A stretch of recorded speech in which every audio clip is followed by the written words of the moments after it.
Assalamualaikum warahmatullahi wabarakatuh. Perkenalkan, nama saya Elok Dawetul Fatona dari kelas D1 dengan akhiran NIM 09. Di sini saya akan menjelaskan tentang teori etologi dan teori ekologi dan metode penelitian dalam penelitian perkembangan peserta didik.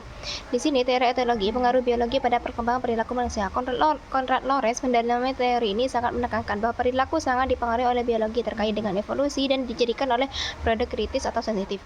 Lorenz adalah seseorang yang membuat teori etologi ini menjadi terkenal. Lorenz mempelajari perilaku angsa Greylock, yang dimana angsa akan mengikuti induknya setelah menetas.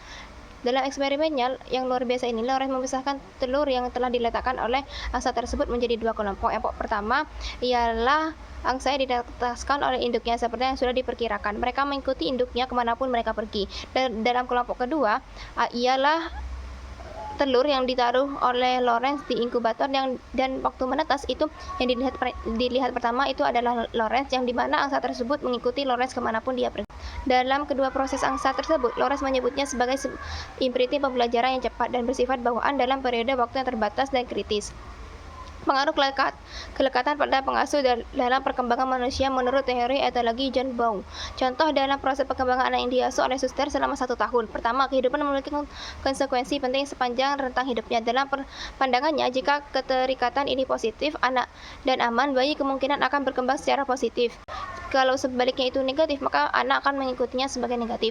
Nah, potret seorang pengasuh yang mengajari hal-hal positif sejak dini yaitu dalam contohnya anak dari Raffi Ahmad. Teori ekologi membahas dimensi yang mencakup studi sistematis sistem lingkungan makro dan mikro. Teori ekologi menurut Brofender. Dalam teori ini, Brofender memandang perkembangan anak sebagai sistem hubungan kompleks yang dipengaruhi oleh berbagai tingkat lingkungan sekitar. Teori ini mengidentifikasi 5 sistem lingkungan. Yang pertama, mikrosistem. Mikrosistem sendiri meliputi keluarga, teman sebaya, sekolah, lingkungan, dan pekerjaan. Setelah itu mesosistem. Mesosistem melibatkan interaksi antara mikrosistem yang berbeda dalam kehidupan anak. Misalnya komunikasi terbuka antara orang tua, guru, dan anak memberikan konsistensi di kedua lingkungan. Setelah itu eksosistem, di mana hubungan antara lingkungan sosial di mana individu tidak memiliki peran aktif dan konteks langsung secara individu. Contohnya, sebuah pengalaman suami atau anak di rumah dapat dipengaruhi oleh pengalaman ibu di tempat kerja. Makrosistem berfokus pada bagaimana unsur-unsur budaya mempengaruhi perkembangan anak yang terdiri dari ideologi, budaya, dan sikap kondisi sosial di mana anak dibenamkan. Kronosistem, ini adalah tingkat kelima terakhir dari teori ekologi Brofender, yang dimana perubahan lingkungan ini dapat diprediksi seperti mulai bersekolah atau tidak dapat diprediksi seperti perceraian orang tua atau pindah sekolah saat orang tua pindah bekerja. Uri Brofender adalah seorang psikologi lahir di Rusia tetapi pindah ke Amerika Serikat saat masih kecil. Beliau menciptakan model perkembangan manusia yang disebut dengan bioekologi. Pentingnya mendekati bioekologi dalam perkembangan anak, memahami hubungan kompleks dan pada faktor yang mempengaruhi perkembangan anak membutuhkan pendekatan bioekologi.